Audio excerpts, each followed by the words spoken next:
Puncture ഓ puncture അല്ല നിങ്ങളാ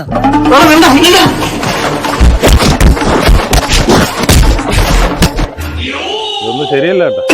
അല്ല ഇതൊന്നും ശരിയല്ല, അത്ര എനിക്ക് പറയാനുള്ളൂ. എന്തോ ശരിയല്ല ഇവരെ എനിക്ക് 2000 തരാനുള്ളവനാണ്. 2000 രൂപ തരാനുള്ളോ? എടാ നീ എനിക്ക് എത്ര രൂപയാണ് തരാനുള്ളത്? അല്ല അത് 5000 രൂപ. 5000 രൂപ. നിന്നെ ഇന്ന് വന്ന് ഇടിക്കുന്ന ഞാൻ ഫോൺ വിളിച്ച് പറഞ്ഞ അത് പറഞ്ഞെണ്ണ അതിനിടയ്ക്ക് ഈ എണ്ണം തന്നെ ഇടിച്ചു. നിങ്ങൾക്കറിയോ ഞാൻ ഇവനെ ഇടിച്ച് ഇവനെ ചോകരി തേക്കാന്ന് പറഞ്ഞിട്ടാണ് ഞാൻ ഇറങ്ങി വന്നത്. നിങ്ങൾ ഇടിച്ച് തൈല് വെക്കില്ല. ഇനി ഞാൻ എന്തോ ചെയ്യും? അപ്പൊ ഞാൻ ഇനി എന്റെ വീട്ടുകാരടുത്ത് എന്ത് സമാധാനം പറയും? എന്റെ ഭാര്യയുടെ മുഖത്തെ അങ്ങനെ നോക്കും, എന്റെ മോളുടെ മുഖത്ത് അങ്ങനെ നോക്കും. ഞാൻ ഒരു മനുഷ്യല്ലേ, എനിക്ക് ഇടിക്കണ്ട അവനെ. ബാക്കിയുണ്ടല്ലോ അത് നിങ്ങളും കയറി ഇടിക്കണം. ഞാൻ ഇവിടെ കയറി ഇടിക്കും. നിങ്ങൾ ഇടിച്ച് തൈലമാക്കി വെച്ചിട്ട് ഞാൻ എവനെ പോലുള്ള പറഞ്ഞ് വല്ലപ്പോഴും എത്തിപ്പോ പൈസ കൊടുക്കണമെന്ന് പറഞ്ഞാൽ അവന്മാർ പൈസ തന്നില്ലെങ്കിൽ എനിക്ക് ഇടിക്കാൻ പറ്റുമോ? നീ എന്ത് ആഗ്രഹിച്ചാണ് വന്നതറിയോ? കൂട്ടുകാരെ ഞാൻ അറിഞ്ഞില്ല. ഇനി ഞാൻ നോക്കിയിട്ട് ഒരു പക്ഷേ ഉള്ളൂ. എന്തോ നിങ്ങൾ വേണമെങ്കിൽ എന്നെ രണ്ടടി അടിച്ചു. നിങ്ങൾ എനിക്ക് പൈസ തരാനുണ്ട?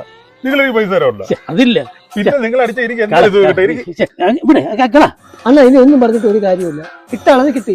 അണ്ണന്റെ വീട്ടിൽ ഞാൻ നാളെ രാവിലെ വരാം. അണ്ണന്റെ ചൗക്കൻ ഇടിയും വാങ്ങിച്ചിട്ട് ഊണും കഴിച്ചിട്ട് ഞാൻ പോകുള്ളൂ. അണ്ണൻ ഒരു ടെൻഷൻ വേണ്ടല്ലോ. ഇതൊന്നും ശരിയല്ല കേട്ടോ. ഞാൻ ഇനി എവിടെ പോയാ? അണ്ണ എന്തായാലും നിങ്ങൾ കാണിച്ച വളരെ മോശമായിട്ട് വരണം. ഇനിയിപ്പോ എന്ത് മെനക്കെടാന്ന് അറിയാം. ഞാൻ ഇനിയിപ്പോ അങ്ങനെ വീട്ടിൽ പോകണം, ഇടി വാങ്ങണം, ഊണ് കഴിക്കണം.